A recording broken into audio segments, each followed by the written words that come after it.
Welcome to the Be Bold podcast. I'm Beth Whitman.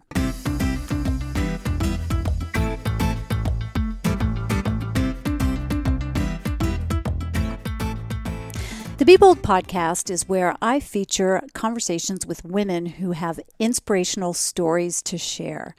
These are women from a wide range of backgrounds who are forging their own paths to success. The one thread they have in common is that they are bold in what they do. They follow what they love, and somehow they've created a lifestyle that supports it.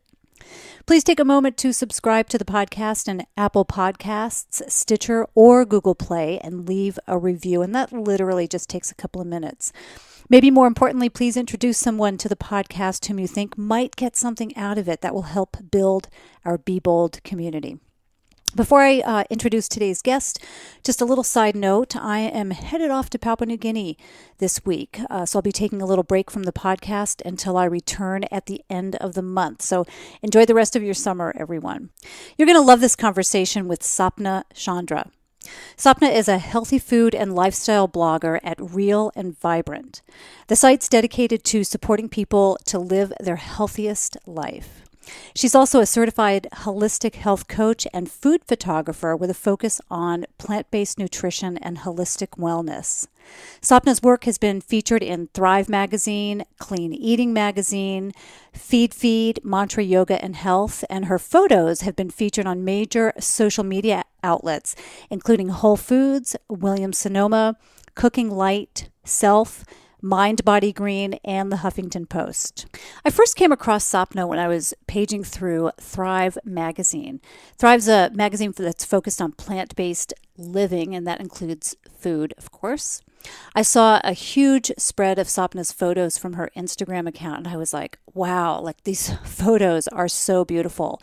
And the article happened to mention that Sapana lives in Seattle, and that just made me super excited about the potential to chat with her about her plant-based Instagram account, her lifestyle, and her business as a wellness coach.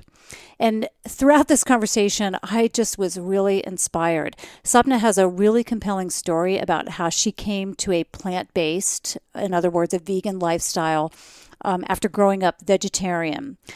During the conversation, she talks about how she went from having anxiety and migraines, and no doctor could figure out what was going on with her, and no one could relieve the migraines. And then she became healthy and now really thriving. And that was all by changing her diet and also through juicing. And she goes through those details here. By the way, she's got some great tips on some of the best products for making smoothies and juices. She talks about how to shop for produce so it doesn't break the bank. And she also talks about the benefits of making smoothies over juicing. We also talk about her work as a wellness coach and how the accountability factor is so important when making goals and trying to live a better life. She wraps up the conversation with one great tip for your first step toward eating healthier. I've got lots of links in the show notes today because we covered a lot of products, books, and also other podcasts, so check those out. You can just head over to the wanderlustandlipstick.com website to find those. With that, let's go to my conversation with Sapana Chandra. What other podcasts do you listen to? I just recently started listening to Jenna Kutcher's Gold Digger instead of Gold Digger. Gold Digger. Oh. And she actually helps like entrepreneurs, like people like me, build their business. No kidding. She's really awesome, very real. She's actually a photographer, but she started helping mentoring other businesses grow themselves. So I just like ran into her account the other day, and I'm going through that period of like hearing all of her past. I love that. Yeah. Isn't that so fun when you go back to the very beginning and then you hear the progression of, not only how someone does in their podcast, but how it kind of morphs and changes. And then you get, it's like binge listening. Yeah. When you've got that whole repertoire. Yep. Yeah. So whenever I'm doing laundry or anything, I just turn on my podcast and I'm like, this is better than, at least I'm passively learning instead of just doing some mundane task. Yeah. Do you listen to Rich Roll? No, I don't. Oh, you have to listen to Rich Roll. Yeah. Okay. He's a vegan ultra endurance athlete. Uh-huh. And his whole thing is, plant powered, and he brings on guests from like all different walks of life. And they're not all like vegan or vegetarian, There might be like kind of the spiritual thread in there, a lot of athletes, a lot of really inspirational stories. Like there's this one guy, Josh Lajani, I think his name is. I think that's how you pronounce it, where he was 350 pounds, went on a plant-based diet, lives in New Orleans where it's not acceptable to be a vegetarian, started running marathons, and now he's like this really sleek 180-pound ultra endurance runner. Just, just really great stories on there. So I'm going to have to try him. Rich Roll. Mm-hmm. Okay. Yeah, it's good. And tell me one other podcast you listen to. I listen to, another business podcast I love is Wellpreneur. And it was started by Amanda Cook, who used to be also like a technology person, computer science. And she ended up leaving her career and ended up starting her own business as a health coach. But she became so successful, she started helping other health coaches, and now she's a business coach. But she has amazing advice, and she's so real, and so everything that you'd want to know about really building and growing any sort of wellness business. She offers amazing advice. That's good to know. I'll include all of those in the show notes too, so people can listen to it. So I actually came upon you when I was reading Thrive magazine, and I was flipping through it. And I love Thrive because of all the incredible photos in there. It's really inspirational for me to see all of that. And it's plant-based magazine. And I came upon your Instagram account, and then I saw you were from Seattle, and I said, "Oh my gosh, I've got to contact this gal, and I want to talk to her more. I'm really interested." Why don't we start? If you could just tell us a little bit about yourself and where you are today in terms of, because your big thing is your Instagram account, if I've got that correct. Yeah. So let's hear about that, and then let's hear about your business that you're creating as well. Okay. Well, first of all, thank you so much for having me here. I'm honored. I discovered you many years ago, and I was like, wow, I really was inspired by you, actually. So excited to be here. But what I'm doing today is, so I started my Instagram account a little over 2 years ago, and I just started posting. It all actually started with a juice cleanse, which went terrible. I wanted to do a juice cleanse. I'd never juiced before in my life. And I even posted a photo on Facebook saying I'm going to do a juice cleanse for the next 7 days. Bad idea. So why was that a bad idea? Because I completely went from one extreme of eating to depriving myself and not doing it in the right way. So depriving yourself, meaning when you do that, when you do it so drastically, then you have all sorts of cravings. And then you're like, where's the chocolate? When is Sunday coming so I can eat something that's... Absolutely. And the juices I was making were heavy on the fruit side and not as heavy on the vegetable side, which I didn't realize at the time. I just found a juice cleanse online, Googled it, and was like, okay, I'm going to do this. This looks delicious. And day 2, I couldn't think. I couldn't focus. I remember I went to the zoo in Seattle, and I thought I was going to pass out because I was like, I just need to eat. This is not working for me. Did you last the 7 days? No, that it ended. You found French fries at the zoo, probably, right? I think I came home and I was like, I just need to eat something. So that didn't go so well. But then I had all these vegetables and fruits. I had gone way all out. Trader Joe's, bought every organic fruit and vegetable. And so it's before this point, I wasn't really, I'd buy vegetables and cook at home here and there. But I think I developed a new love for juicing, because even though the juicing part didn't work out, I really loved how the juice tasted. And I was like, wow, I didn't know celery could taste this amazing when you combine it with fennel. And I started buying this produce that I'd never bought before, because before I'd go to the grocery store and I'd be like, I have no idea what to do with that kale, or I have no idea, even if I wanted to buy fennel, what would I do with it? And if you met me 5 years ago, I definitely wasn't cooking in the kitchen. I wasn't really spending any time in the kitchen, even though I knew how to cook. But this introduction, this point in my journey was like, wow, there's actually all these amazing combinations. So I actually fell in love with juicing. It's just that I couldn't do the juice fast. The big cleanse. Yeah. What drove you to do the cleanse itself? What was the inspiration there? So I was watching Netflix one night, and it was that documentary, is it Fat, Sick, and Nearly Dead? And I immediately ordered a juicer that night. I'm definitely one of those people who see something, I'm like, get so excited, and got online, immediately ordered it, and it showed up 2-3 days later, and I was like, wow, this is amazing. I'm ready to do this. I was so inspired by that documentary and his journey, and it really touched my core in a way. He does go cold turkey in that, doesn't he? Yeah.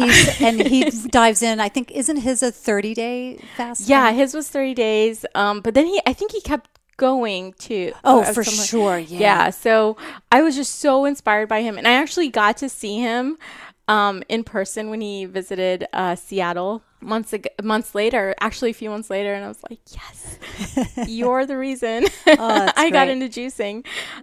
So juicing was definitely like a very big part of the initial part of my Instagram journey.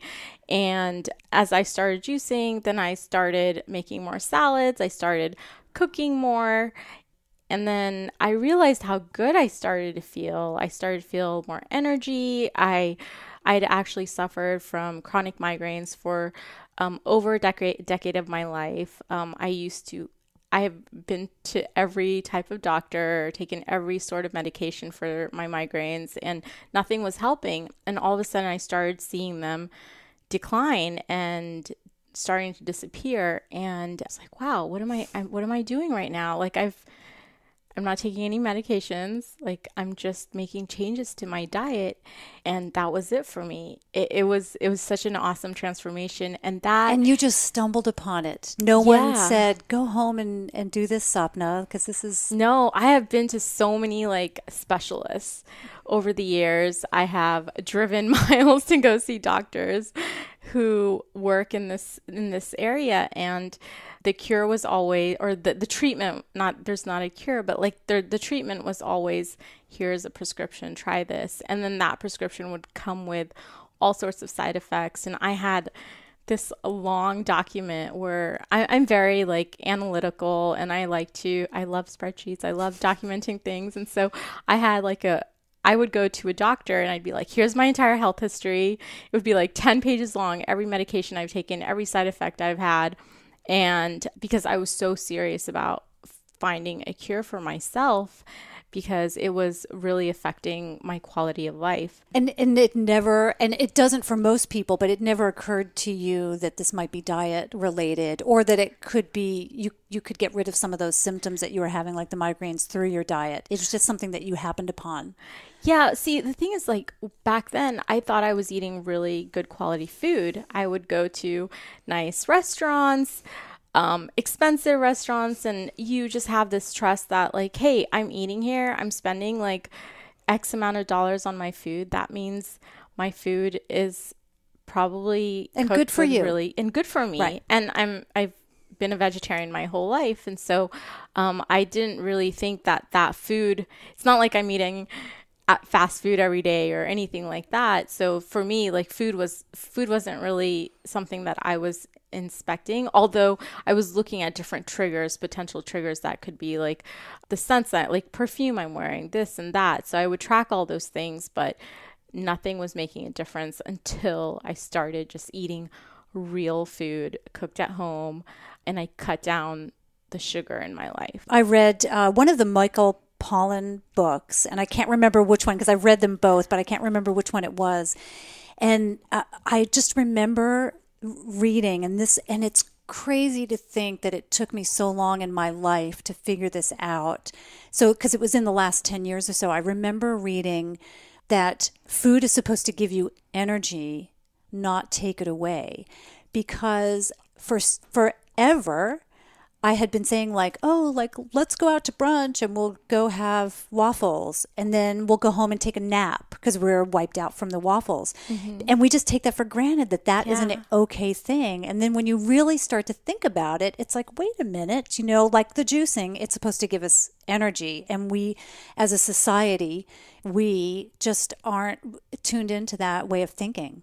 Yeah, absolutely. I used to think, okay, I had lunch at noon, around 2 o'clock, I'm going to be so sleepy. I need to go get some tea or something to wake me up to get through the rest of the day. And that was normal for me. And then you're in another cycle because you have, you've probably got a spike of either caffeine and for many people sugar if they're going for a Starbucks mocha latte, triple grande, something or other. Yeah. And then they have a whole nother spike for when they get home, a spike and then a fall, just a decline when they get home at 5 or 6 o'clock and they get tired again. Absolutely. And you're just constantly going up and down all throughout the day with these spikes and drops. So you were feeling this pretty steady pace of like feeling good on a regular basis once you started doing the juice cleanse. Yeah. And I'm one of those people that when I learn something has helped me, I want to share it with everyone. So all of a sudden I'm telling all my friends to go buy juicers. Did they think you were obnoxious or? Well, they hadn't ever really seen me that excited about something. And, I felt like I had this new sense of energy because when you're not sick anymore, you have so much time and space to do all these amazing other things in your life. And now you have created like this hole in your life and you're like, wow, what do I do? Like usually, Saturdays were spent dealing with a migraine, Sundays were spent dealing. And so now I had all this time in my life where I was like, wow, I'm feeling so good and this is helping me. I need to tell every person what I'm doing. So that's when I started sharing on Instagram. Did your immediate friends, did they go out and buy juicers? Many of them. Oh, really? So do you think that they like latched onto it as strongly? Like, do you hear stories from them that they latched onto it as strongly as you did, or even just half as much? And they were like, wow, this is life-changing?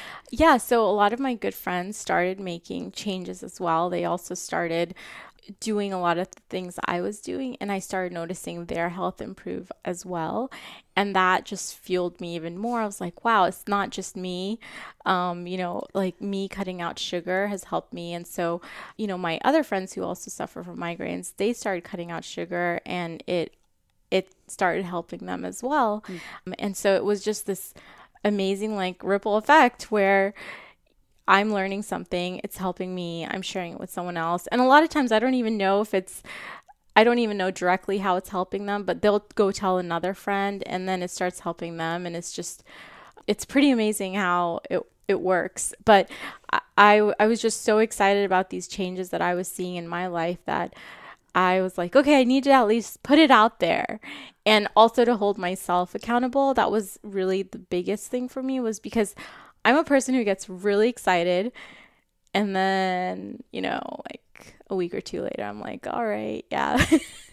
But this was the one thing that it stuck to me because I had suffered for so long. For me to actually start seeing these changes, it just kept me going. It was so visceral. Yeah. One thing that I've noticed is that if I am aware of how something's going to make me feel, then I'm more or less likely, if it's good or bad, I'm more or less likely to eat it or consume it. And like as an example, I might want a bowl of pasta, and it might be vegan, so there's no cheese or dairy or anything in it. And but I just know that if I eat that pasta, I probably will want to go take a nap, or even like waffles. That's a good waffles or pancakes or something. Even with that, I may feel tired afterwards. And if I can just tell myself in advance, like this is how I'm going to feel afterwards, or compared to something that's healthier like a juice, and then I'm going to feel better in an hour, then I'm more likely to lean toward that. Absolutely. And that's kind of that's exactly what you're saying, is that you had this really visceral, really tangible effect that you could latch onto and say, yeah, I'm going to feel better after if I follow this path. So that's the route I'm going to go. Right. That's great. Absolutely. And these changes like definitely happen very slowly. It wasn't like I just immediately turned into this person who cooked all my meals at home, but they happened gradually over time. And the more effect I saw from them, like positive effect, the more I was like, oh, let me try this now. And maybe I shouldn't add so much fruit to my juice. Maybe I should add more green vegetables. Oh, celery is great. Cucumbers are great. Let me add more of that. So it was a lot of fine tuning, and I'm still a work in progress. I'm still learning a lot. It's definitely come a long ways from that day. Before we get into your Instagram account, because I want to talk about that, let's stick with the juice for a second, because I'm curious personally, what kind of juicer do you have? There's multiple types of juicers, but right now I'm using a slow omega juicer, which instead of a centrifugal Centrifugal, juicer, I can never say that word. Centrifugal. That actually, it's a really great introductory juice that you can start with. But as I started getting more serious, I was like, I think I need a slow juicer that it has that lever in it, which kind of grinds. It's almost like your jaw is chewing the food and the juice is coming out of it, right? And so that's how that juicer works. So it's a lot slower. Are you getting the pulp and the fiber from it? No. So it's taking that out? Yeah. And that's the thing with juicing, is that you are removing that fiber. Even though I was juicing, I over time started going down the path of drinking smoothies more, because I did want that fiber. Is that where you are now? You're doing more? Yeah, okay. I'm definitely doing. I do juices once in a while. If I'm out, I'll get a green juice, or even at home, I'll pull out my juicer here and there. But on a daily basis, I usually drink a smoothie. And are you using a blender for that? Yes, What absolutely. kind of blender do you have? So I love my Vitamix. It is the best device I've ever invested in. And I actually got a Vitamix 5 years ago, but it sat on the counter for a couple of years because I didn't know what to do with it, because I wasn't really cooking at home. So I was like, yeah, I have this desire to cook at home more, but I don't really know what to make with this. And so it just kind of fell in place after I started juicing, after I started eating healthier. I was like, I want to start drinking smoothies. And the Vitamix it's so easy, so quick. It like you can't even taste the little fiber in it. Well, let me ask you about that, because we have a Waring blender, and we have like a commercial blender that we use, but I can't do carrots and beets or anything that's super hearty in it. I have to cook them a little bit before I do that. Do you have to do that with a Vitamix? No. You can just you throw it in the Vitamix, and it pulverizes it. Yep. Really? Yeah. Note to self. I would say, like, because I was using just a regular blender before that. And so I would make, I don't know, like let's say the few times I ever did make a smoothie, it would just be kind of chunky, and like you could still taste pieces of the spinach or whatever. And it just wasn't really appealing to me as much. But once I started using the Vitamins, it's like, wow, it's just very smooth and creamy. The texture is very it's a lot more pleasing to the taste buds than like you might have just sold me on that, because we used to have a juicer, and then I realized what was happening, that it was, and I would take the pulp and I would make muffins, like carrot muffins, and then you've got carrot and ginger and apple and all these great things that you can make out of it. And then I just realized, well, I should be having the fiber in there as well, and all that pulp.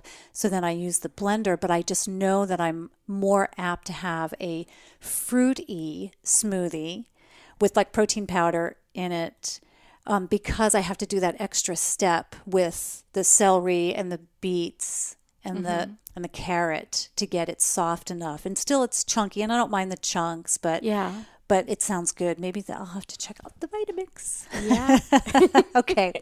It's now on my I'll have to bring mine next time. Yeah, do. Now it's on my wish list. So great. Thank you for the recommendation there. And then for people who don't realize the importance of that, they get to get a little lesson in terms of the importance of the pulp and the fiber in there. So let's talk about your Instagram account, since that's where I had found you. And so you were saying that not only did you want to share this new energy and this new information that you had with your personal friends, but then you wanted to kind of put it out there, and you put it out there on Instagram. And what happened? It was I had no expectations. Like, I didn't go into this thinking that it would grow. I just started posting, and I started getting comments and from folks that were like, hey, I really like this recipe, or I'd get tagged on a recipe and be like, Sapna, I just followed Sapna's recipe and this turned out delicious. Like, are you actually posting the recipes in the Instagram? So I would sometimes, like, I'm on and off about it, but if I posted for the first time, I'll at least add all the ingredients that are in the recipe. I think when I first started, I was a lot more diligent, like, okay, exactly how much. And I remember posting this lentil soup that my mom taught me how to make, like, when I was much younger. And someone in Hawaii, like, ended up trying to make it and posted and tagged me on it. I was like, whoa, what's going on here? Like, someone's actually making what I'm posting. And it was so cool just to be able to connect with someone in another part of the world. And soon I started connecting with people all over the world, and it just started growing and picking up just slowly over time. Do you remember when you started the Instagram account? It was almost like, it was 2 years and about 3 months ago. Yeah. And you have 90,000 something followers. Yeah. Did you try to have that many, or did it really? I was so happy when I had 100 followers, to be honest. Like, I was jumping for joy. And then I will never forget when I hit 1,000 followers, and I was like, whoa, this is so cool. Like, I don't even know 1,000 people in real life, you know?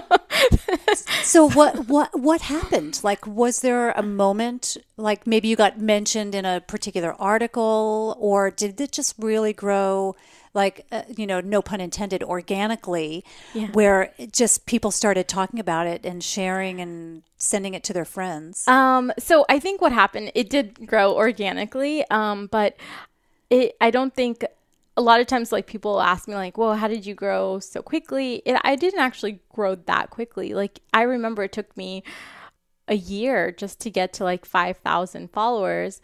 And you were posting daily? Not really. Like, and that was what I did the second year, is I started posting every single day, and I started becoming a little more invested in it.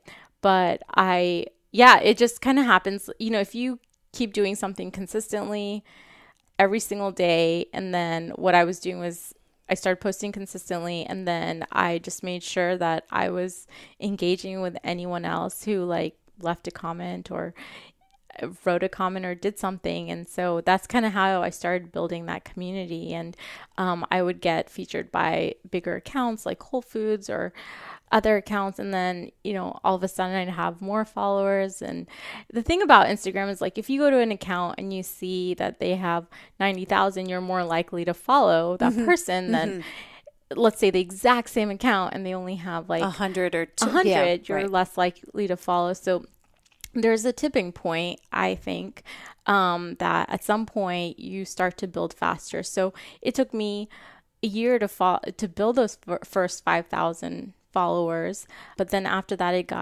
it picked up faster and faster. And I think the real growth happened probably in the last 6 months. Is early this year I probably had around 28,000 or 29 or something in that range, like higher 20s. And I just started posting what I was eating for lunch every day. And what I was starting to do was just eat a bowl, like a macro bowl or a Buddha bowl or whatever everyone wants to call it. And it was actually very easy for me to take a photo, just quickly put in like everything that I was eating during that day or for that meal, and then take a photo of it. And I started receiving a lot more engagement on those posts.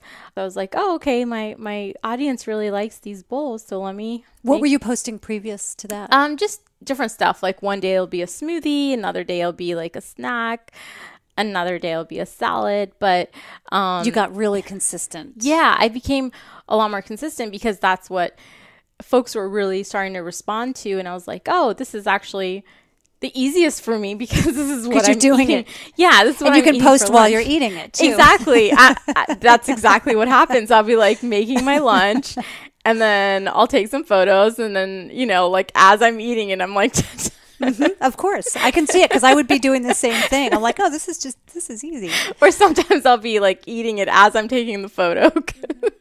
But yeah, that's where I started seeing a lot more growth, because I just started focusing on one specific thing that came naturally to me. And it was also the purpose of my bowls is to basically share creative ways to take things that are in your fridge or you could buy at the grocery store and how to put them together. So and the difference between a bowl and a salad is that, let's say you have a bowl, you could eat those sweet potatoes and dip them in some hummus, but never have to touch the massaged kale because it's a bowl. You don't need to mix everything up. You can kind of combine flavors. And if I have some leftover lentils from the night before, I can, add those in there. And so it's just a very easy way to make meals. It's not the only thing I eat, but it's kind of my go-to when I'm like, okay, what should I eat? Let me just make a quick bowl. Let me see what's in the fridge. And so I'll have really interesting different variations and combinations. My husband, John, he's weird that way too.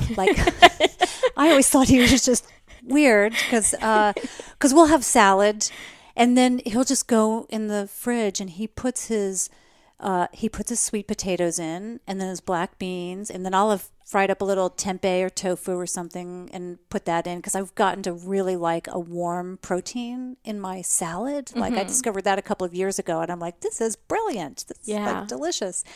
But whatever is around, he just puts it in the bowl and he's like, well, it's all going to the same place anyway. And I just thought that was like a guy's lazy way of eating, just tossing it in. But here you've made you're not the originator. I know that there's a lot of bowls out there, but it is a brilliant way to just kind of get all of that in there. Whatever's in your fridge, just kind of toss it in, and it does all go to the same place, and you're not ruining any of the tastes that way, all the flavors.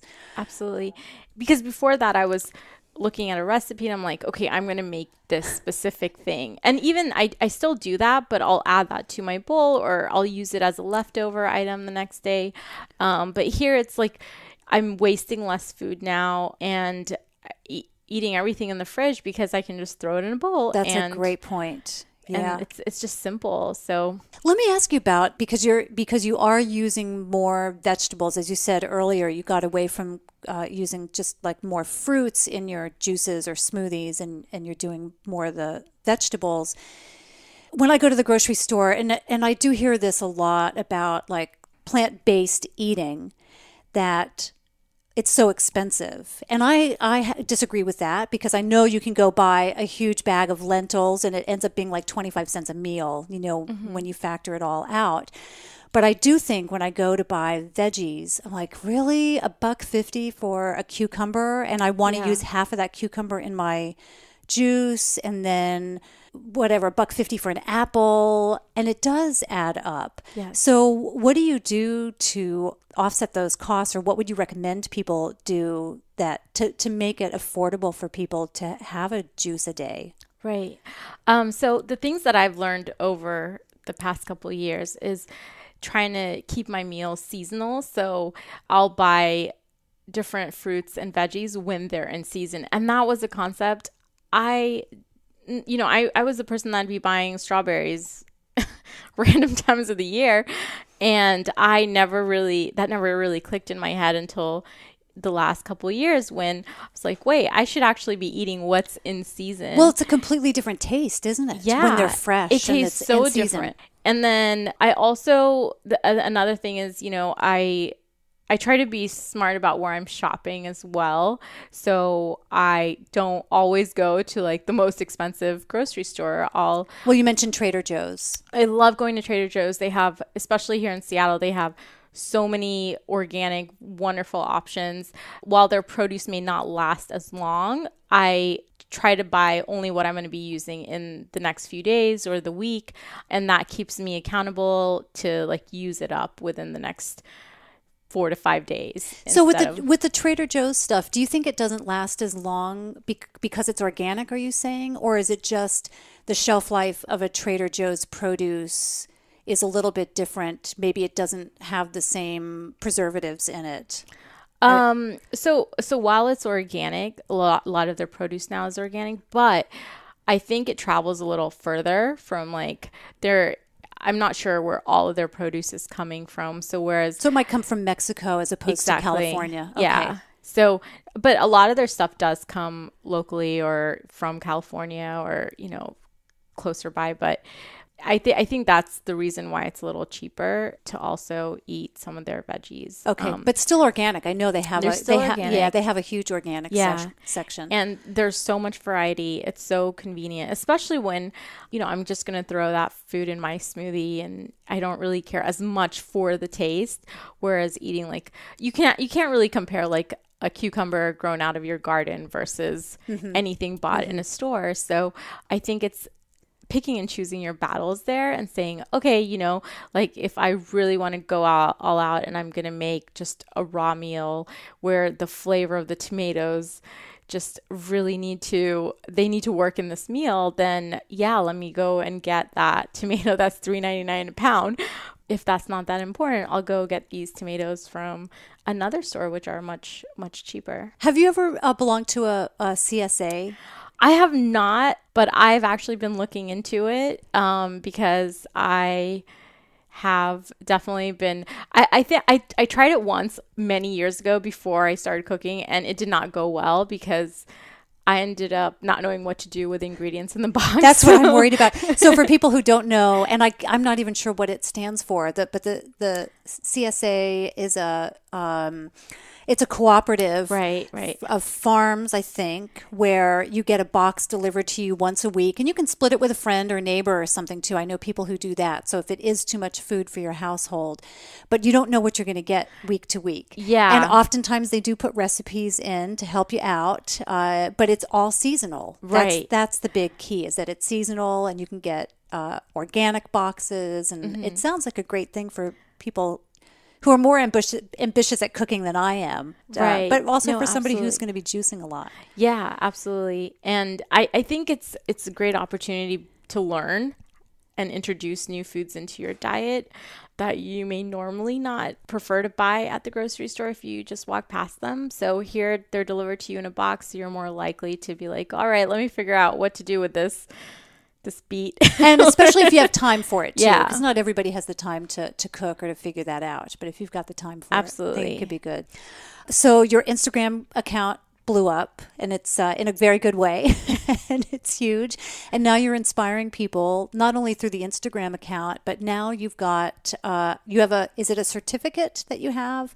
So explain what that is and what you're doing in terms of your career path right now. Sure.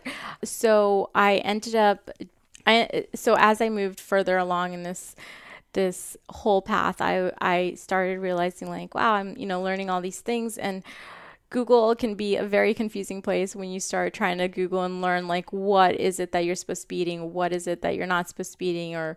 And that's when I realized that I actually should get some formalized training and actually learn, because I didn't go to school for any of this stuff. I was a computer science major, and wellness was not in my arena. So I ended up enrolling at IIN and ended up doing their year-long program. And what is that? IIN. Uh-huh. And it's the Institute of Integrative Nutrition, and they have a year-long course where at the end of it you're a certified holistic health coach. And it was a very awesome experience because it really opened up my mind on the fact that there's not always a right or wrong way. It's what's right for you versus what's right for me, right? Like, we are all different. We're all unique humans. And, I just recently found out that my body doesn't do well with rice. I'm highly intolerant to it, whereas someone else may do perfectly well with rice. And I've been eating rice my entire life. Does it matter white rice, brown rice? It's just rice in general. So that was it was just a very like a shift in my thinking, that here I was like trying to read all these books and figure out what is the perfect way to eat, Whereas I don't think there's a perfect way to eat. There's what is perfect for me, which may be completely different for you. But regardless of what way or what diet or what food philosophy we're trying to follow, I think we can all agree that eating more plants in general is usually really good for us. Fruits and plants, anything that's real. And that has kind of been my message overall. But going through this course really did open up my mind. And it also put me in a position where I could start helping others and coaching other actual clients to start making those changes in their life. And my role as a health coach is, I think we all know what we're supposed to do, right? To lead a healthy life. Like we know that, okay, we should be working out, we should be moving, we should probably be getting a good amount of sleep, we should be drinking water, eating well, surrounding ourselves with positive people. But there's all these obstacles that get in the way, or maybe we're not really prioritizing that, or we're thinking, yeah, like after this project is over, I'll get some sleep. But the role of a health coach is to help to, one, keep you accountable, and two, to help you overcome those obstacles that are preventing you from making those changes in your life. So a lot of times it's fear. It's like, wow, what would my life look like if I was healthy and I had all this time in my hands to like actually do something else, right? And that's kind of where I was at years ago, was like, I don't have time to do anything else because I'm always sick. So my role as a health coach is like, let's look at what's going on in all parts of your life, not just what you're eating, because health is so much more than just the food that we're eating on our plates. It's, our relationships, our family, our finances, our spirituality, all these aspects of life is what truly makes us healthy. So let's back it up just a little bit, because you were saying there's a bit of fear. And were you saying that there is fear about what I would do if I had an amount of time? Like if I was actually healthy, right, and I had a Saturday in front of me where I wasn't dealing with a migraine or, having a food coma from the night before. So you're thinking that people, or that people have this fear of what change, what my life would be like if this was different. Yeah. I think when we know that we get used to living a certain way, and we're very adaptable beings in general, right? Like if something happens, we adapt to that situation. But sometimes we get used to living a certain way in our lives, and we know that there are changes that we need to make to support our health, to thrive in life. But there's always something that's holding us back. Maybe it's all of our responsibilities or whatever it may be, but it's like, why am I not sleeping the hours I need to be sleeping? And then the next day I'm just groggy and not feeling well or whatever. And a lot of times that what I've seen, what is kind of backing up all those behaviors, is fear of change, because even if it's not the most optimal way of living, a lot of times people get used to it's what the we way know. And it's comfortable. Part of the problem too is if you've got a partner that is going to hold you back, even if they don't realize it. And I do it myself, when I come home with a bar of chocolate, because I'm, like, oh, this is going to make John happy, like a bar of chocolate. Like who wouldn't be happy? Because I went to the store and I thought of him. But then if he's thinking, oh, well, tonight I really didn't want to have chocolate, I wanted to be really good. Yeah. Then I've just thrown a wrench in that. So, and that's a pretty minor example, but I think that that's happening constantly with people, whether it's the partners cooking bacon, or just cooking a food that's really high in fat or really unhealthy, or it's processed. Mm-hmm. So it's really difficult to make that change. Yeah. And I don't think that change needs to be so extreme where you're cutting yourself out from those people. Let's say you have a group of friends that love to go out and eat out, and that's your way of bonding with them. And there's nothing wrong with that, but maybe it's making better choices when you're out with them so that you don't feel horrible the next day and you feel better. You actually feel good the next day. And I think it's making these small tweaks, not cutting yourself out from your friends or your partners or society in general. It's really learning to make those small incremental steps that can support you and help you come out of that situation feeling good. It's true, but it takes a level of confidence to do that. And I remember being invited out, it was a couple of years ago now, I was invited out to a dinner by a couple of women who were representing a destination. So this was in the travel world. And they were coming to Seattle, and they invited myself and another person that I knew out to dinner. And they suggested, oh, let's go to this like seafood place. And I don't eat seafood. And I thought, that's fine. You know, I'm just going to have a salad. And I told them up front, like, I don't care where we eat, because I know wherever we go that I'll be able to get a salad. And one thing that I've learned is that I know that there's kind of two schools of thought around this, and that you could sit down and you can take the waiter aside and say, hey, you know what, I just eat, you know, plant-based food, or I eat vegetarian. Can you just have the chef make something special up for me and do it in private? Or you can kind of make a big joke about it and just, you know, and that's what I chose to do. I sat down and I said, you know what, can you just ask the chef to, you know, come up with something interesting, you know, just a big plate of vegetables and a huge salad, and, you know, and I just, and so that's the way I've chosen to do that. When I realized that it was okay, like kind of gave myself permission to do that.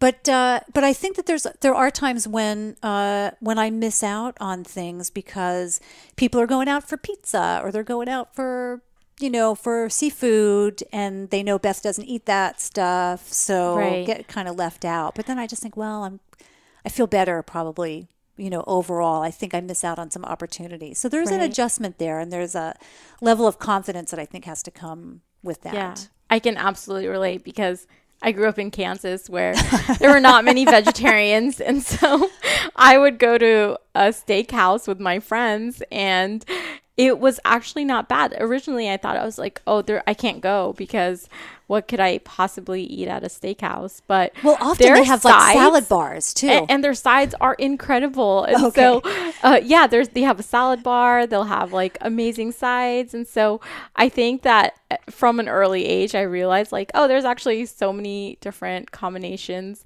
and ways to figure it out. And so when I moved to a bigger city, finally, when I left Kansas, I was like, wow, this is great. People actually know what a vegetarian eats, or how to, they actually have a real option on the menu. Yeah. So you were born in India. I was. And a lot of people are vegetarian there, right? Yeah. That India is where I realized that, because I've been, so I went vegetarian in 1990, but I was eating fish. So pescatarian, but it was when pescatarian wasn't a word. So anybody who ate fish or seafood, we just called ourselves vegetarians, but I eat fish. Yeah. So I was vegetarian, but I ate fish. And then I went to India, and I've been to India several times, and it was on a more recent trip where I realized, oh gosh, you know what? These folks are still like standing upright and doing pretty well, and they're vegetarian. They are not eating seafood and fish, and I think I can do that too. So I came back inspired by that. So you grew up vegetarian, born in India. When did you come to the U.S.? I was just a few months old. So really. Do you have dual citizenship in that case, or? I ended up just becoming a U.S. citizen. Okay. So I think I had to give up my Indian citizenship. Okay. At that I was just curious how that worked. They didn't have the dual citizenship at that time. Okay. I think. Do they now? I think so. Oh, okay. Yeah. Interesting. I think so. So you're a few months old, vegetarian. Are your parents vegetarian? Yeah. Okay. Yeah. So grew up in a vegetarian household in Kansas, like in the middle of the country. Yeah. And you're going to school. Yeah. Kids can be brutal. Oh my God. Yeah. How did you, like, you're laughing about it, but to me, like, I could just imagine I would have been traumatized by kids making fun of me. So you're bringing vegetarian food, and they're all eating pizza burgers. Yeah. And whatever else. How did you deal with that? It was, I think I was a little oblivious to the fact that the situation at the time, but like my mom would pack me a traditional Indian, she would make like Indian curry or something like that, and stuff it in like those little sandwich maker, you know, like the triangle I forgot what they're called, but she would in make a sandwich little bag, or there was that press that you'd like take 2 slices of bread and stuff it with some kind of like potatoes or whatever, and it would come out with like 2 little sandwiches. I forgot what it was called. She would make these like delicious little sandwiches for me, along with like fruits and whatever. I would always come with my little bag or my lunchbox, and everyone else was eating the school cafeteria lunch, and like meatloaf and this and that and pizza, of course, and I'd be the one bringing my lunch. And well, you weren't bringing a tiffin. No, thankfully. So it at least looked like a sandwich. Yeah, but inside that sandwich, it would be like spinach, okay, right? But nobody knew that. Oh, they all knew. Okay. They'd be like, Sapana, what are you eating? Why is that green? Like, that's gross. Like, what are you doing? And I'm like, this is spinach. It's like palak paneer, which is people spinach know and about cheese. Oh my gosh, I know. But without the paneer, it was just palak. Yeah. And so I would eat these lunches, and it was definitely different. Like, now when I look back, I'm like, oh my God, people thought I was nuts. Yeah. Because I was so different than everyone. First, I went to a Catholic school my whole life, and then second, I'm Indian, and then third, I'm a vegetarian. So Fish Fridays, like, that meant nothing to you. Except that the cafeteria would smell like fish. Yeah. But that was about it. Oh my gosh. Wow. Well, you handled it well. It sounds like. And well, on top of that, I was super shy. I was probably one of the shyest girls in class. And a lot of times people would come to me and they're like, Sapana, do you even know how to talk? Like, really? I never hear your voice. And I'm like, yeah, I do. I do know how to talk. Like, what are you talking about? But I was just very like shy and timid. And then I really just focused on my schoolwork. But I had like a really good group of friends that were kind of like me. And so they were my rock. And, they never let me feel like I was different or anything like that. So I loved, I loved going to school. I actually enjoyed going to school. Where did you go after you left Kansas? So I decided to pursue my master's in computer science and went to Pittsburgh, Pennsylvania. Where did you go to college? In Kansas itself. Yeah. I grew up in a small town called Pittsburgh, and then I moved to the big Pittsburgh, Pennsylvania. You went from Pittsburgh to Pittsburgh. Yeah. That's hilarious. So yeah, people would look at my resume and be like, is that a typo? I'm like, no, that's where I grew up there, and I went to school here. But yeah, and so moving to Pittsburgh, Pennsylvania was a huge transition for me, because I went from living in this tiny town where everyone knew each other to being in a big city, and now I'm a vegetarian in a bigger city. Pittsburgh's not that big, but and there were all these like vegetarian options, at least a lot more than there were in Kansas. So I was in heaven. I was like, wow, this is amazing. Like, and that's kind of when I started eating out more, was because I had all these options now. And I was also so busy with grad school, and I was a teaching assistant as well, and just really, really, really busy at that time. And I would be awake all night, sleeping during the day. Like, grad school life was just interesting. So because of that, my eating patterns started to slowly like degrade over time. Is that when you started to feel sick or lethargic or migraines? That is actually when I started getting sick more. Like, I would just, I had a joke with my friends that like I visited every single Pittsburgh actually has a ton of hospitals in general. I'm like, I've visited almost all of them like in my few years that I've lived here, because it would just be one like health issue. Like I'm having certain symptoms. Like, it was just one illness after the other. And I never related it back to my diet. But that was also when I started having headaches, but they weren't exactly migraines at that time just yet. It slowly kind of started happening over the years that, I was in grad school. So you finished grad school, and what did you study there? Computer science. Okay, computer science. And then did you stay there after grad school? Yeah. So for a little bit, I got a job right out of grad school. I was working for Deloitte Consulting. And so now, like, not only am I out of school, I'm working out in the big corporate world, and I'm traveling every single week. And within the U.S.? Yeah, okay. Yeah. But, it was just constant traveling Monday through Friday or Monday through Thursday. And so all my meals slowly went from like half of my meals being at home to half of them being outside to now like 95% being outside because I'm on the go. Like, and you're at a hotel and you can't cook, and you have Right. no control over it. Yeah, and you're given X amount, per diem to like spend on food. And for someone who just graduated from grad school, you're like, whoa, I actually have income. Like I actually, for the first time in my life, I'm actually making money. So it was very exciting for me. And I was like, oh, And I a per can, diem, like I know, how can you eat so much food? Like, yeah, I right? will eat $15 Yeah, of food. exactly, whether I'm hungry or not. Uh-huh. So that whole phase started, and that is when I really started having like serious health issues, and that's when I was diagnosed with migraines, chronic migraines. Did you think at the time that was just work related? Like, I'm under stress? Yeah, that's exactly what I 'Cause always would, related it yeah, to. I would think that would be really normal. Like, I can imagine lots of people out there are being told that it's just stress related and not even looking at food factors. My doctor told me like, you have anxiety and that's probably what's causing your migraines. And I'm like, maybe my anxiety is related to my food, but I never made that connection. So I took that prescription, filled it up, and started down this entire path of like these medications, and they never went away, right? Like it was just a quick Band-Aid for a problem. After Deloitte, did you stay there for a long time?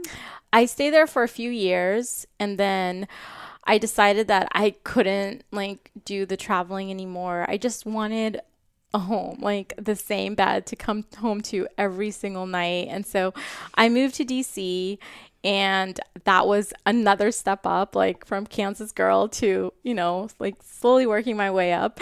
That was so exciting. Just like to this day, I'm like, oh my God, I don't have to travel for work. And even though I love to travel, but traveling for work was, because I did so much of it in such a short amount of time, I was like, I'm just so grateful for to have a home base. Base that I can actually come home to every night. And so, yeah, like DC was great, and I was working there for many years, but I was like, wow, so I'm in DC now. I have access to better healthcare, and now I'm determined to like figure this stuff out. It didn't go away. It just... So you kept seeing doctors. Yeah. And they just kept giving you prescriptions. Yep. Yeah. And I think just the amount of time and money I spent going to specialists, doctors, and whatever, I wish I had just invested that on my food. And so now, like, were they also telling you that it was probably work related? Yeah. They were just like, like it could be hereditary. Like, do your parents have migraines? Oh yeah, that's probably it. Or there's really like no cause for it. Like, we don't know what the source, like what's going on. And I'm like, are you sure? Like I grew up, like I was the healthiest kid growing up. I never took any medication, nothing. So why am I all of a sudden so sick? And I'm like, I would have bouts of like strep and then be on one antibiotic, and I'd finish that course of antibiotics. I didn't know anything about gut health back then or what impact that could have on my system. And then I would be back with like an ear infection and then another round of antibiotics. And then I remember like one winter, I went through 3 rounds of antibiotics back to back within like 3 months. Of course I was going to be sick. Because it's just doing more harm. Right. Not that antibiotics don't have a place Absolutely, in the world. Yeah. But yeah, they are really bad on you, on your body, your gut, and everything, your biome. Right. And so it was just this unhealthy cycle for a long time. But I mean, I have amazing memories. I was still living my life and doing all those things, but I definitely wasn't living my best life at that time.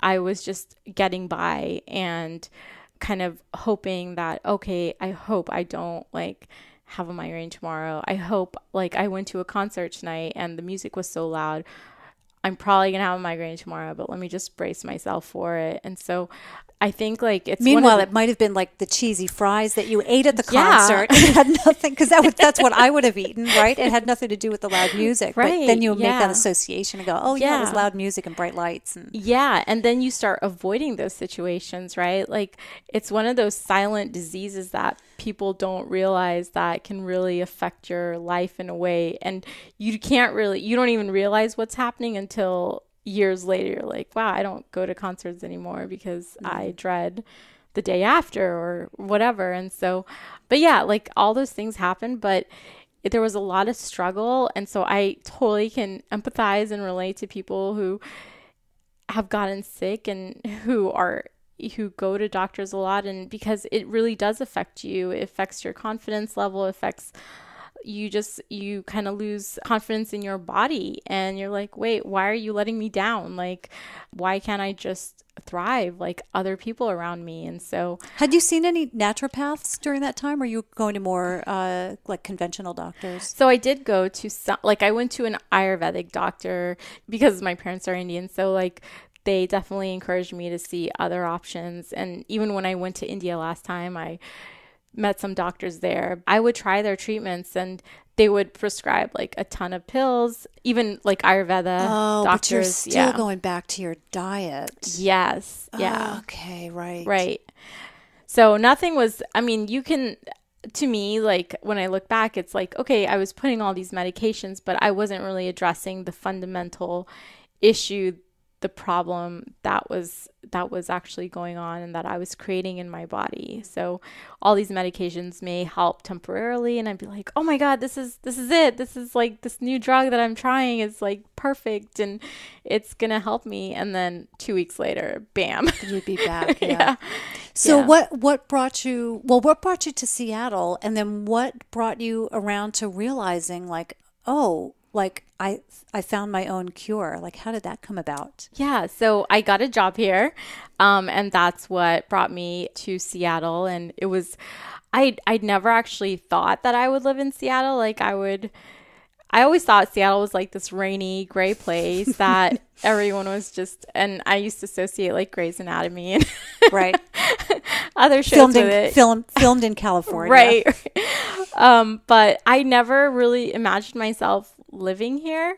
But then when I did come here for like my interview, it was like a beautiful sunny day. Oh, because they bring you here in July. Yeah.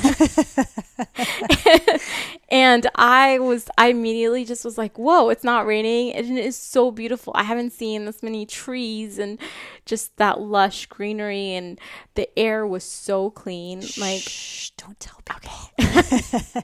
I know, you're right. And I mean, we're looking out the window now, and it's like, I think it's going to be an 80-degree day, beautiful blue sky. So I instantly like just head over heels fell in love with Seattle, and I was like, this is home. Like I just felt it in my heart, and I've never felt that about DC or Pittsburgh. Like those were really cool places to live, and I was so excited to live there, but I don't know, there was this feeling like I'm home now, like I'm in this home where I just feel alive. And so I was like, this is it. I'm supposed to be here. And I've never looked back at that decision because, it introduced so many amazing, changes in my life. So yeah. So you moved to Seattle, and then tell us about your journey into health, like how you figured it out. Yeah. So that's, even after I moved here, I was still experiencing not as many, because I feel like I was over the years trying to take care of myself, maybe just not in the right ways. But once I moved here, I think maybe it was just the people I was around and this new community I was building around myself. I started getting into yoga for the first time. Like I'd been to yoga classes like after I moved to DC, but it was never really like a persistent yoga practice. And I decided that I wanted to do yoga teacher training just to really commit myself to yoga. And so I signed up, and I was like surrounded by these amazing people, and we're going through this really intense like 8-week program. And I was like, oh my God. Were you also working at that time? Yeah. And so it was just a lot of things that were going on around that time. And so I was like, this is this is what I want to be doing. Like, I didn't want to really teach per se, but I think it introduced me to like the first step in true wellness was like just making space and time and putting myself as a priority and my health as a priority and just slowing down and breathing. I didn't realize how much like I held my breath. Like I would kind of like, it was just like this aha moment was like, you should breathe more. Not just like breathe because you have to live, but like actually consciously breathe. That whole experience was just so inspiring. And soon after that is when I started my whole juicing discovery was like, oh, let me see. So I guess because I was Netflix. On that. Yep. Because of a Netflix episode one night, documentary one night. So it just all clicked into place for you. It all came together kind of at the same time. Yeah. But life has a way of doing that, doesn't it? It really does. And I think like what pushed me to actually go down the path of health coaching was when my dad got sick, which it kind of all happened around the same time. And, you know, he was doing fine and the next day he wasn't. He ended up getting sick and having a heart attack and was rushed into a quadruple. And he was in Kansas at the time? He was actually traveling at the time, which made it even worse. And so he wasn't feeling well and then went to the doctor. And next thing you know, he was in cardiac arrest and we had no idea. Where was he? He was in California. Okay. So you flew down to California. Yeah. Yep. Absolutely. And so that just completely changed like everything for me because that moment it was just like, whoa, what just happened? Like my life just came to a stop and you never think that about your parents and you're just like, how could we have avoided this? Like I was just so confused. Like how could my dad, who's so strong and seems pretty healthy, like... So there were no real indications he wasn't like smoking and drinking and eating big steaks in Kansas, right?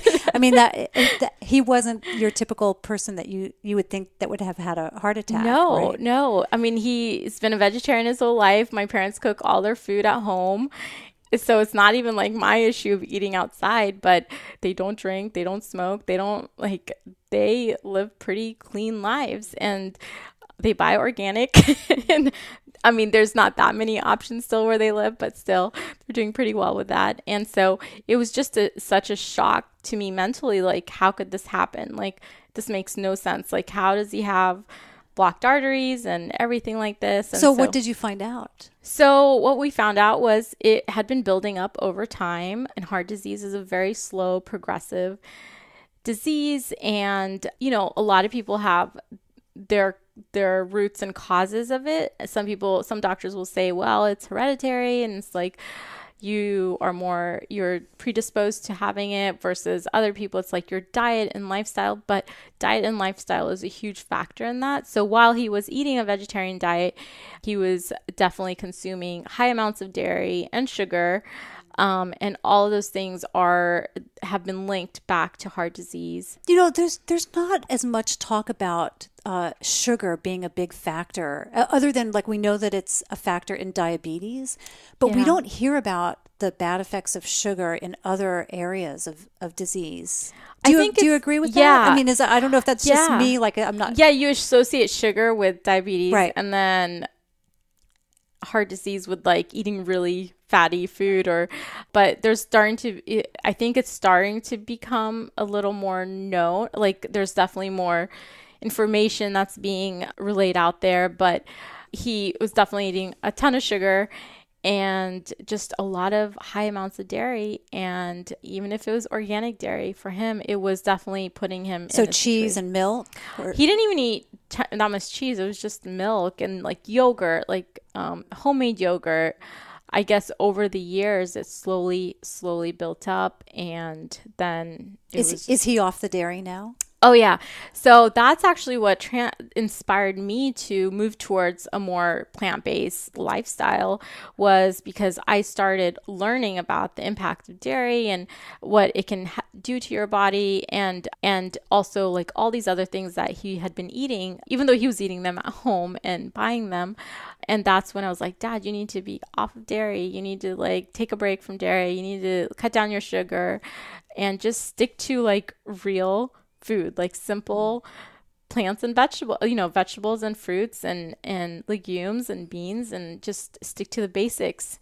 And he started making a lot of those changes, and those have definitely played a big role in his recovery and his, transition, working with his doctors. And then when I started seeing him get better, I was like, I need to learn. I need to help others, and were you doing your Instagram account at that point, or just starting that? Okay. Yeah, it was definitely that first year. And so I wasn't really sharing any of this on Instagram, but like Instagram kind of became my creative outlet during that time as well, because I realized there was more purpose behind that now, because it's like, if we can work on prevention, then it's a lot easier to prevent disease from happening than to like fix it once you're in that state. Right, once you've done the damage. Yeah. And now it's like, once you've had that surgery, and now there's a lot more complications that can happen and medications you have to take, but you can still make some amazing lifestyle changes. And so he started working out regularly and just checking his diet, working on his sleep. And so, yeah, he's one of my clients. That's great.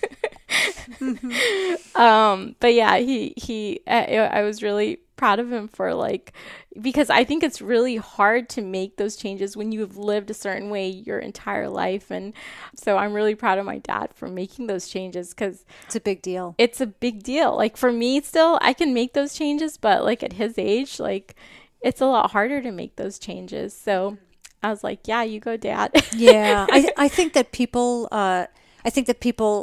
talk themselves into a lifestyle or a way of thinking of like, I'm too old to make a change, or it's too late to make a change. But really, you can change on a dime. You can change tomorrow, and you can have a better tomorrow as a result of that. Yeah. It doesn't, who knows if you're going to live another 10 years or an extra, 5 or 10 years because of a change. But I think the important thing is that you're going to feel better on that particular day, Yeah. And I remember, before I really, because I really consider myself, I've gotten healthier in just the last few years or so with a diet change and with exercising a lot more as a runner.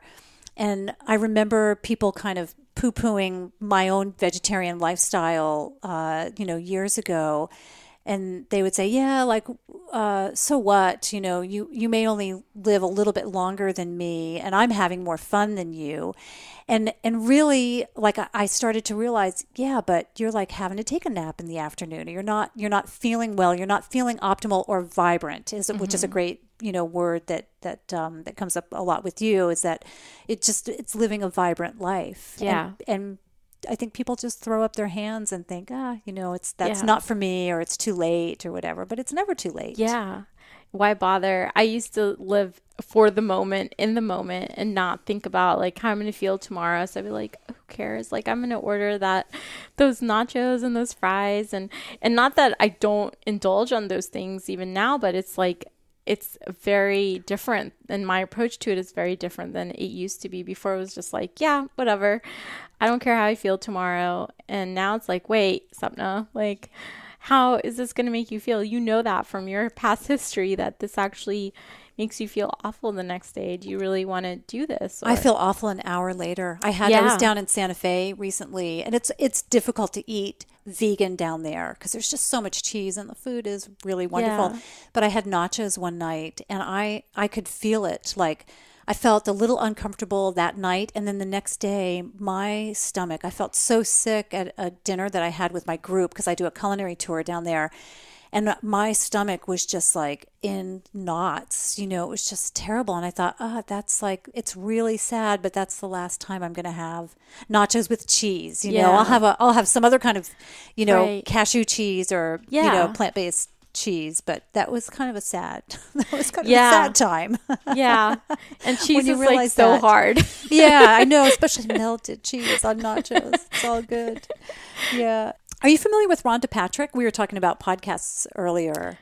Rhonda Patrick has a great podcast and website. It's called Found My Fitness. And on her website, she actually has kind of a running list of news articles that she looks up. And a lot of them are really in-depth scientific articles, and they're beyond me. I read them and I'm like, oh, that's like way too much information for me. But there's other ones that are more for the common person, and I can understand those better. But that's something that I think you would really dig. And I think she advocates for a mostly plant-based diet. But like you, it's like whatever works for you, just pay attention to what you're doing. But she does a lot of scientific research, health related, and she really gets down to the nitty gritty in terms of micronutrients and microbiome and just really interesting things. I think that would be interesting for you and anyone listening out there too. Yeah. I wanted to mention that.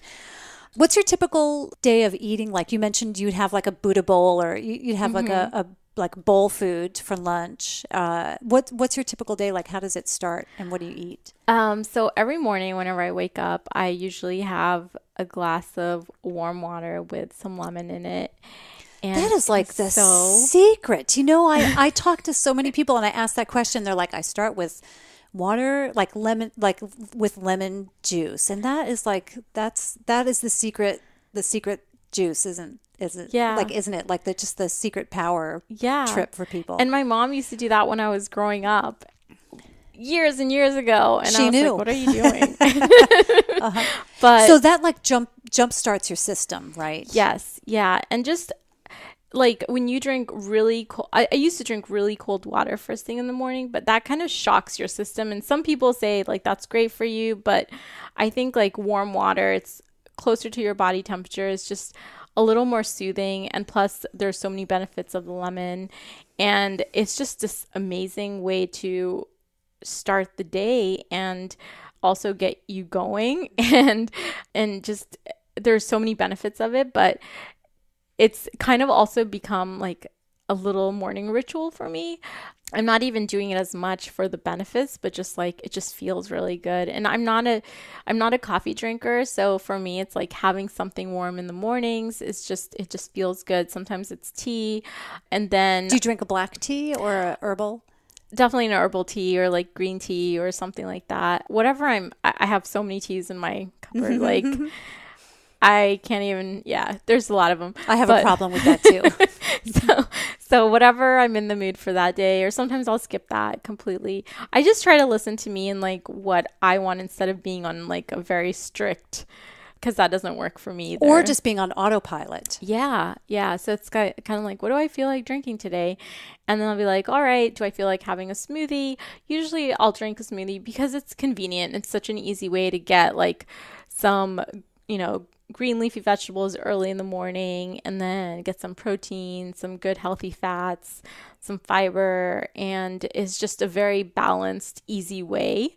And I like to keep it easy. Like for me, I don't want to be spending, even though I am a food blogger, but like I don't want to be spending hours and hours and hours in the kitchen. Like I like to keep it simple and straightforward and minimal. So that's good. Yeah. I have, I'll just experiment. Like before I used to really like try to follow a specific smoothie recipe, but now I'm just like, I have some kale, throw some almond milk, and maybe a date or a little bit of blueberries or something to give it a little fruit. And then maybe some, walnuts, or sometimes I use a protein powder. Sometimes I just make my own protein with the whole foods, like chia seeds, hemp seeds, all awesome sources of protein, and then just blend it up in my Vitamix, and I'll sip on that, and that usually you sip on it. Yeah. I'm like this. I gulp it down, but usually it's after exercise. Like I'll go for a run and then I come back and I make a smoothie, and I gulp it down. Huh. Well, my smoothies are so thick that I can't really do that. Okay. I'll just kind of be like, all right, let me like, do that my makes stuff. Sense. And that makes sense. I have a pretty good morning routine now that really helps me get started during the day. And so then around lunchtime, So that sustains you until lunch? Yeah, because I definitely add a lot. Like it's not like a light smoothie. I like pack it in. Okay. And I'll even add some superfoods in there depending on what I'm needing. What kind of superfoods? I love maca powder. I'll add acai powder in there. I have so many different mushroom powders. And then what kind of mushroom powders? So there's a bunch of blends that I've bought like from different places. They actually them and adaptogens that actually help you deal with stress, your body deal with stress a little better. There's a lot of like really great benefits of adding adaptogens into your diet. They come in like a crushed, dried powder form, and you can just add like half a teaspoon or what's a it teaspoon. Called? Do you know offhand? Reishi powder, things like that. Yeah. So there's a bunch of them out there. Great. Well, I might ask you to send me some links to things, and I'll add them to the show notes because I would find it fascinating personally, and I think people would want to look that up too. Okay. Yeah. One of my favorite is ashwagandha, which is really good just as a starter adaptogen. But I don't try to overdo it, but there'll be days when I'm like, I need this to be a superfood smoothie, and I'll add everything in there. And then other days where I'm like, no, I just want to keep it minimal. And then if I do get hungry between breakfast and lunch, I'll snack on something or some fruit. But usually I don't. I've always been like a breakfast, lunch, dinner person. I've never gotten into snacking. I ever since I was a child too, I've always been like that. It's always like breakfast, lunch, dinner, that's it. But sometimes between lunch and dinner, if I'm gonna eat dinner really late, I'll have a little snack. But yeah, usually my lunches are leftovers, bowls, just throwing it all together. I'm usually pretty busy during the day, so I'm just like, okay, whatever I can whip up in 10 minutes, that's it. And I also recently bought like a little fancy toaster oven. So I love roasted vegetables. Like it is the easiest way. If you don't like vegetables, start roasting them, because when they start to caramelize and like their natural sugars start to come out, like they taste so amazing. Like roasted sweet potatoes or carrots, they just taste amazing. Do you put anything on them, or do you just roast them plain? Yeah, I'll just spray them like a little bit of avocado oil or something, and then it's this tiny little, instead of turning on my oven, I just love using my little toaster oven, and they're done in like 10 minutes or whatever, and throw them into my bowl, like take a photo if I'm in that mode and get back to work. And so yeah, like, and then usually for dinner, it depends on what I'm up to, or if I'm eating out or if I'm eating at home. And do you do another bowl, or do you do soup, or you try to do something different? Yeah, I usually try to eat something different. I don't want to be too like just eating bowls, but like I love making Indian food as well, and that's what I learned growing up. So if I'm craving Indian food, I'll like make some dal and some roti or something like that. So just simple Indian food, which is so different than like the Indian food you'll get at a restaurant. And that just really hits the spot. And then and you have recipes. I know you've got recipes on your website for the smoothies and the juices, for the bowls. Yes. And the Indian food too? Not as much, but I should probably start adding that, especially like the healthy, good recipes. Yeah. And a lot of them I've started to kind of like take what my mom taught me and just substitute certain ingredients to just make it a little more friendly to like what I eat now. But well, when you talk about making kind of a simple dinner with Indian food, I just think, Indian food is so complicated because I'm not used to it. Yeah. So I'm just not as knowledgeable in that area. So to me, it seems like not a chore, but it just seems like it's not as easy as a soup, which I know, like I can just throw a bunch of things in a pot and I can make a pretty good soup. Yeah. And I'm the opposite. Because for me, it was like Indian food is easy because that's what I grew up around. And then you tell me to make a soup and I'd be like, what? Where do I start? I don't know how to make a soup. Yeah. Well, you've certainly inspired me in terms of, I'm going to go look for the Vitamix for one thing, but you've certainly inspired me to have more juices for sure. Yeah. So, and bowls. And now, now I can accept the bowl with everything in it. Sounds good. Also, what I'd love to hear about is just your coaching practice. You kind of joke that your dad is your client, but what does your coaching practice look like? And then how do you set that up with your clients, and how does that work? So a lot of it is like word of mouth, but let's say someone is struggling with something in their life, or having, let's say they've just been diagnosed with prediabetes, and they need help putting in those practices that their doctors recommended them, and they need support. That's kind of where I come in. I'm like, okay, so I do want to work in line with what the doctor has prescribed, but also like address the lifestyle and dietary choices that my client is making. So usually I work with between like 3 to 6 months, because the amazing thing about individuals is like, we're like, yes, let's make these changes, and we get really excited about them. And then after 2 to 3 weeks, we start to see that they're helping, but then we start to slide a little bit and maybe not have that same like energy into it. And that's when the power of a coach really comes in. It's like, hey, let's stay on track, because you are going to go through these ups and downs with any lifestyle change you make. You're so used to like living a certain way. Now all of a sudden kind of goes down to a baseline, kind of goes back. Yeah. So I meet with my clients like every other week, twice a month, and then we chat. We go and we dive deep into areas of their life, not just the food and not just the exercise, but we dive deep and we really try to uncover like what's holding them back. And a lot of times, like, food is kind of can be a medicine for people to deal with like other problems in their life. Like, okay, I'm feeling anxiety, let me go eat some chocolate. Like, I'm stressed about my interview tomorrow, let me go eat some chocolate. Let me reward myself. Or I'm on vacation. There's a I'm on vacation, so time for me to like go all out, because I'm on vacation. I worked really hard for this, and then when they come back home, they're still kind of on vacation. Or I feel so bad, I'm going to beat myself up because I just gained 5 pounds on vacation. Well, now I'll throw my hands up in the air again and just continue to eat poorly. Yeah. Because I gained everything back that I had lost. Yeah, definitely. So I'm like, think of me as like your partner in crime, your biggest supporter and cheerleader to help you overcome those things that are holding you back. And a lot of times it's really just talking it out and realizing, like, having those aha moments. And that's like the most magical thing, is when you hear someone saying like, oh, that's what's going on, and that's why I'm doing this. And they don't always have that person to like have those conversations with, someone who's completely unbiased, who's very open to like whatever it is that they're going through in their life, and a confidant and someone that they can trust and who's in it to like help them get better and cheering them on.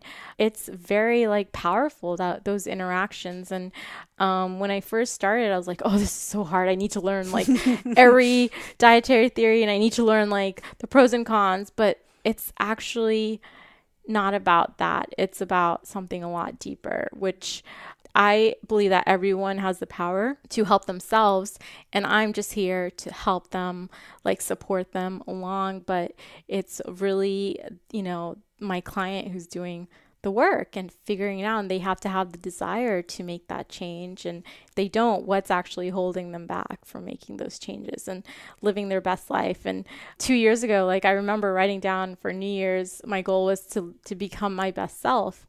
And what did that really mean? Like, I'm still trying to figure it out, but like every day I'm trying to be like, okay, is this really like what I should be doing? And I think having a partner in crime, and like having that accountability partner, having that coach, is someone who reminds you what your goals are, and reminds you like, hey, I thought you wanted this. Like, do you have that yourself? It's so funny. We joke. I actually do have an accountability partner. Like, we actually got that in school, and she's awesome. Like, we always check in with each other, and we're kind of each other's coaches as well. Yeah, I think everyone could use a coach, because we all need someone to like keep us accountable when we start to slip and kind of lose our ways on things. It's funny. This morning, I journal. I try to journal every day, and one of the things, and I've talked about this on the podcast before, I've mentioned it. One of the things that I do is I do kind of this daily list of what I won't tolerate, what I aspire to be. And one of the things that I do is I'm trying to remember what category it goes under. But one of the things that I do is I say, make every decision from a place of success. And what that does for me is it holds myself accountable as I go through my day, and I remember that I wrote that down, and it reinforces it. Like, is this a decision that's going to help me be more successful in whatever success that means? Just a better person, just a better version of myself, right? So is drinking this soda or, this cup of coffee, is that a better choice? Or is drinking the warm lemon water a better choice for me? So it kind of is that reinforcement. In one way, I hold myself, I have to remind myself and kind of hold myself accountable. But the thing that I just wrote this morning, and I don't know when the last time it was that I actually thought about this, but it was what's holding me back, or what are some things that should go on my list so that I can accomplish my goals. And it was finding mentors in specific areas of my life.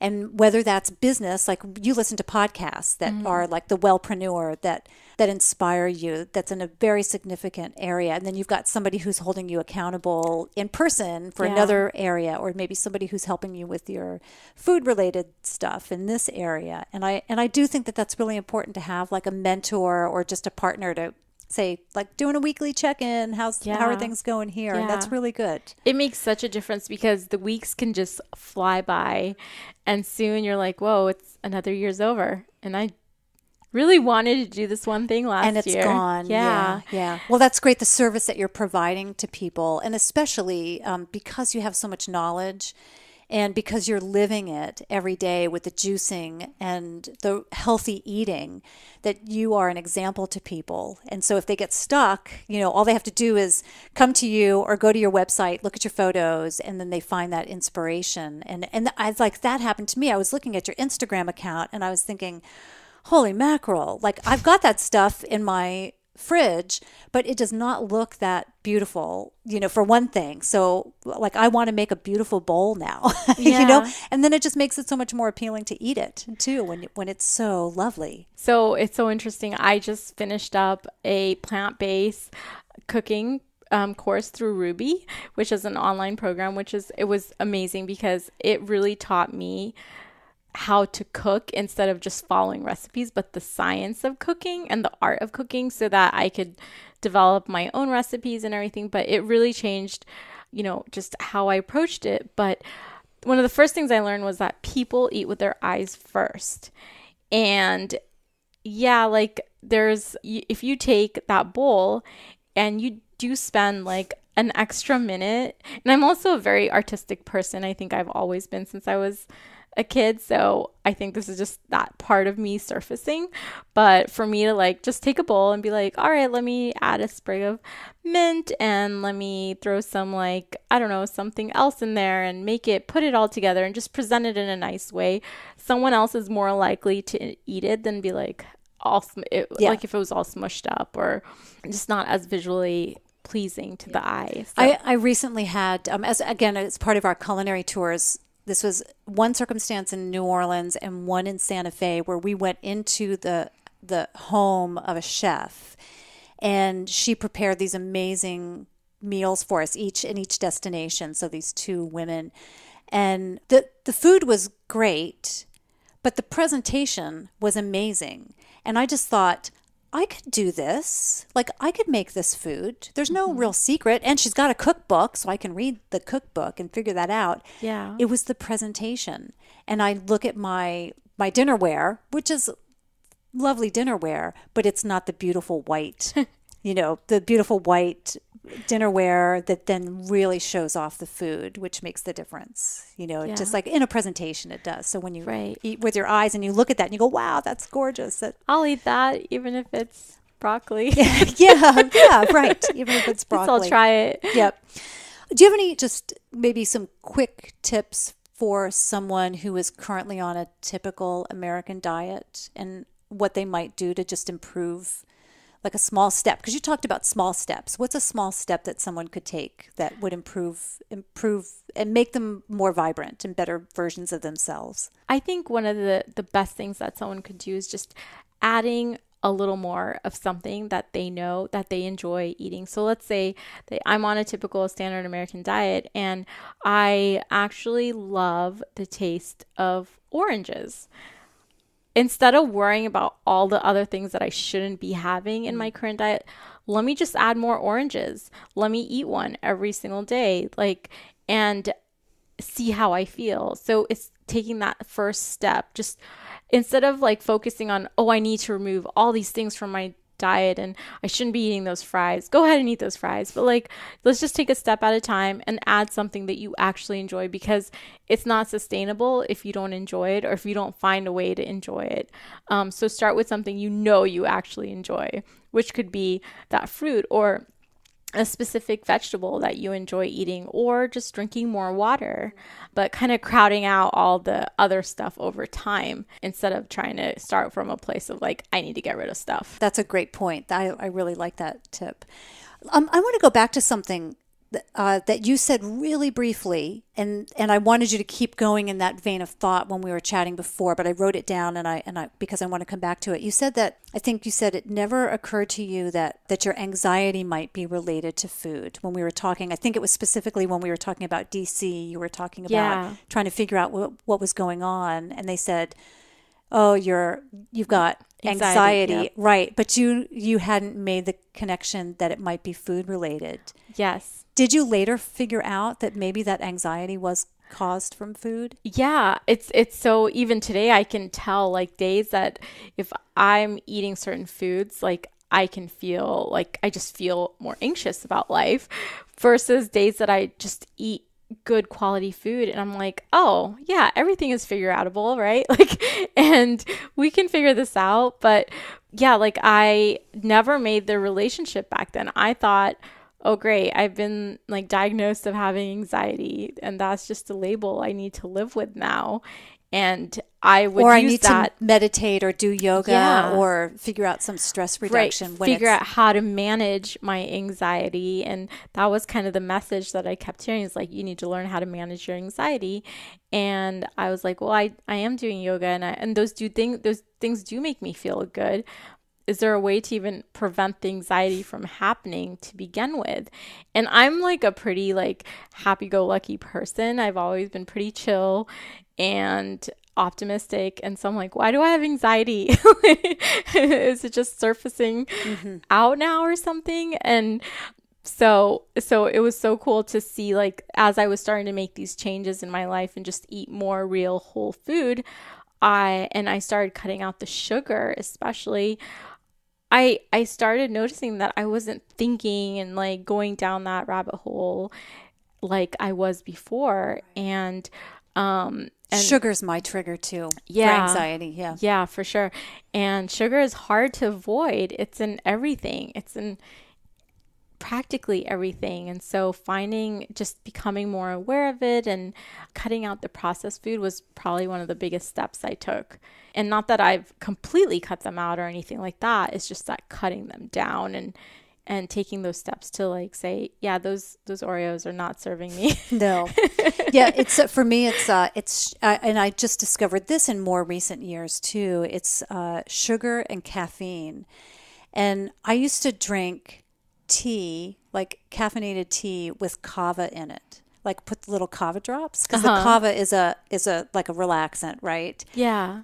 Does that even make sense? It doesn't. When I look back, I'm what was I thinking? I'm drinking caffeine, because I wanted the buzz or whatever, but I wanted something calming, and I figured it was putting putting the drop in something warm, would be good. And I just think, wait, that did not make any sense. So now I do some caffeine. I use it more like a drug. I can tell the effects of caffeine. So I'll do maybe a half a scoop of a half a teaspoon of caffeine, and then mostly decaf, and I'll do a little pour over that way. So I just really have it super low level. But Yeah. but that's why I wanted to bring up that anxiety thing, because I think that people aren't aware of that, like how much food is related to anxiety and stress, and just it's amazing what we are capable of controlling, and we don't realize it.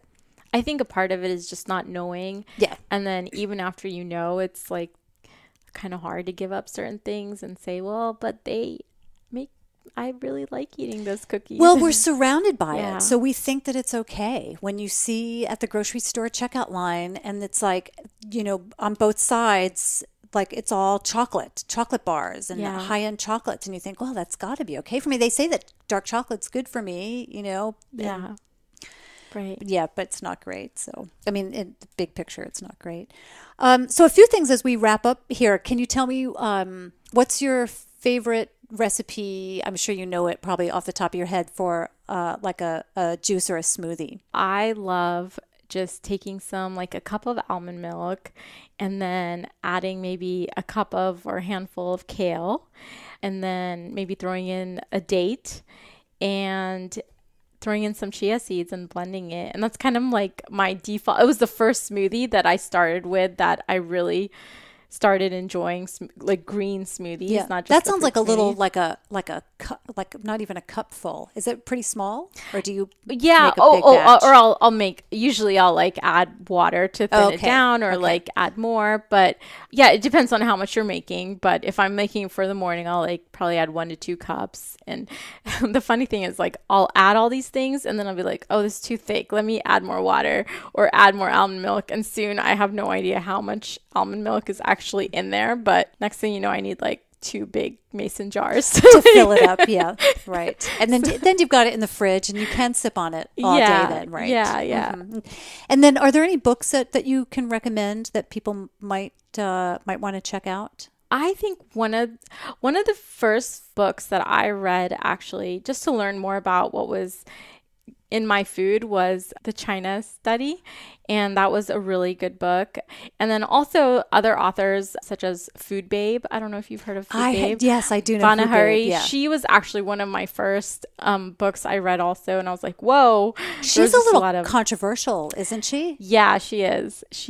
But she was quite inspiring to me, and just what she was doing and all the things that she was bringing into focus. So I definitely read her book, and just I'm always reading. So I'm trying to think about like what books I read back then, but there's just so many good, solid books out there, depending on what really it is that you're after. Well, those are good starts. So especially the China study. I haven't read that yet, but I know there's so many references to it in documentaries and other podcasts that I listen to. Everyone's always talking about it, so it's high on my list. Yeah, as well. We are the Be Bold podcast here. So what would you say? What does being bold mean to you?